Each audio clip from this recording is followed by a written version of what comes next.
भजने की, वो रूठे वो प्रसन्न हो, इस बात की चिंता करेंगे, तब जाकर के हम लोगों का कल्याण होगा।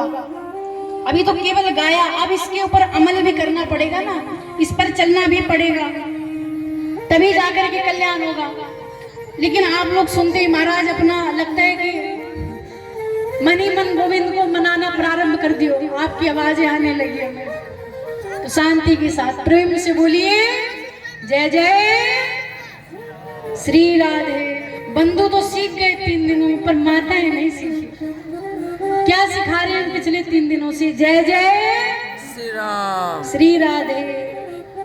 क्योंकि जब हम जय जय बोले तो मतलब हम कृष्ण जी को याद कर रहे हैं। तो आप पीछे से बोल दिया करो व्यास जी नहीं नहीं राधे राधे, राधा रानी जी रह गई। तो जय जय राधे राधे राधे राधे। बहुत सुंदर महाराज।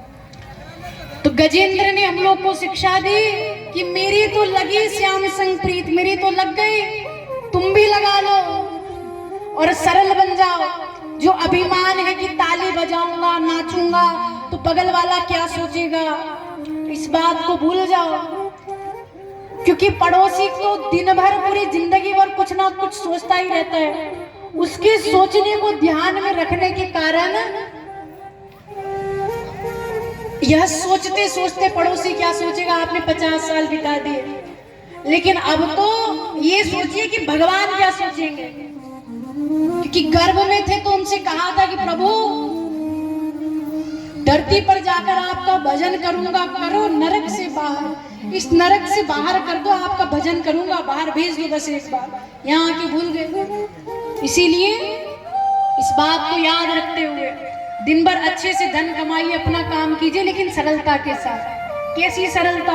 तो इसी कलयुग की एक कथा है महाराज, संक्षिप्त में श्रवण करेंगे क्योंकि आज भगवान के जन्मोत्सव तक पहुंचना है हम लोग को। भगवान के जन्मोत्सव का भी आनंद लेना है, आप लोग को बधाइयां भी लेनी है। तो महाराज एक बड़े सुंदर भक्त हैं भगवान के और बड़े सीधे बड़े सरल, आप लोगों की तरह एकदम सीधे, इतने सरल महाराज क्या कहना। एक दो बार कोई बात बताओ तो समझ ही ना आए।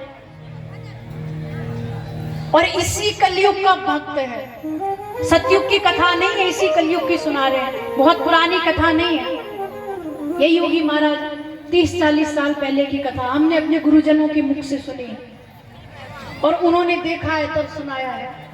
आप लोगों की तरह एक भक्त था, एक गांव में रहता था। उसके अंदर महाराज एक खराबी थी।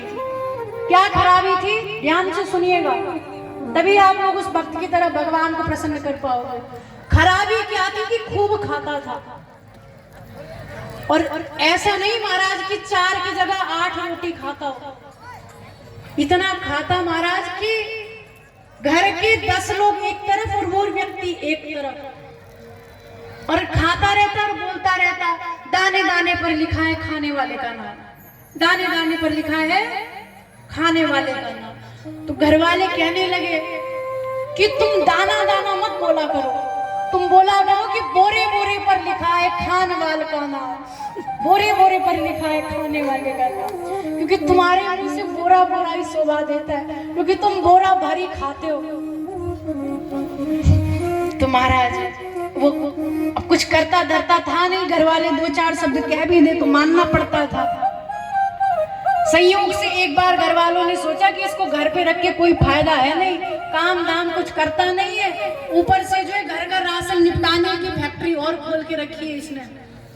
दिन भर में 1 बोरा राशन निपटा ले, वो तो अच्छा था, उस समय पे लकड़ी पे भोजन बनता था।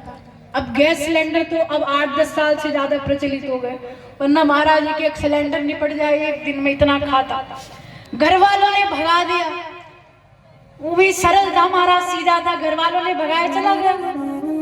लेकिन जब 2-4 घंटे चला तो उसे याद आया कि पेट में कुछ आवाज आ रही है। ध्यान दीजिए, पेट में कुछ आवाज आ रही है, भूख लगी है, वापस घर आता है। घर वाले जैसे देखते हैं गेट पे, तुरंत कहते हैं अब घर पे क्या करने आए, जाओ, वो तो भगा दिए थे।